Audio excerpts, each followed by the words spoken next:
MIM नगरसेवक मतीन पटेलच्या अतिक्रमणावर महानगरपालिकेनं थेट कारवाई सुरू केलेली आहे। त्याचं घर जे आहे ते पाडलं जात आहे। छत्रपती संभाजीनगरातील नारेगाव परिसरामध्ये आपण पाहतो हे चित्र। सकाळच्या सुरुवातीलाच या ठिकाणी कारवाई करण्यात आलेली आहे। तीन जेसीबी लावण्यात आलेले आहेत आणि ही या ठिकाणी पाडकाम जे आहे ते सुरू केलेलं आहे। तर दुसरीकडे मोठ्या संख्येमध्ये या ठिकाणी हायवा जी वाहनं आहेत त्यांचा देखील ताफा आलेला आहे। अँब्युलन्स आहे, त्यासोबतच अग्निशमन दलाचं वाहन आहे, पोलिसांचा मोठा बंदोबस्त जो आहे तो देखील या ठिकाणी तैनात करण्यात आलेला आहे।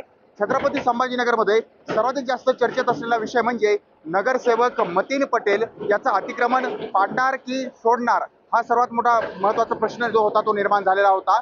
मात्र त्यानंतर महानगरपालिकेनं आता या ठिकाणी धडक कारवाई सुरू केलेली आहे। छत्रपती संभाजीनगरातील नारेगाव परिसरामध्ये हे मतीन पटेलचं जे अतिक्रमण आहे ते पाडतानाचं दृश्य आपण पाहतोय। अक्षरशः या ठिकाणी पूर्णपणे हे अतिक्रमण जमीनदोस्त केलेलं आहे। तर दुसरीकडे अतिक्रमण हटाव पथक जे आहे या ठिकाणी दाखल झाले। सकाळच्या वेळेलाच, सकाळच्या सत्रालाच त्यांनी मोठी कारवाई जी आहे ती या ठिकाणी केलेली आहे।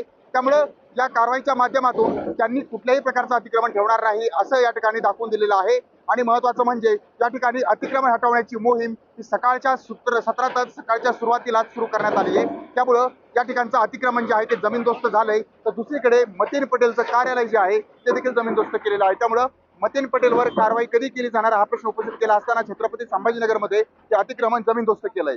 सचिन बडे, लोकशाही मराठी, छत्रपती संभाजीनगर।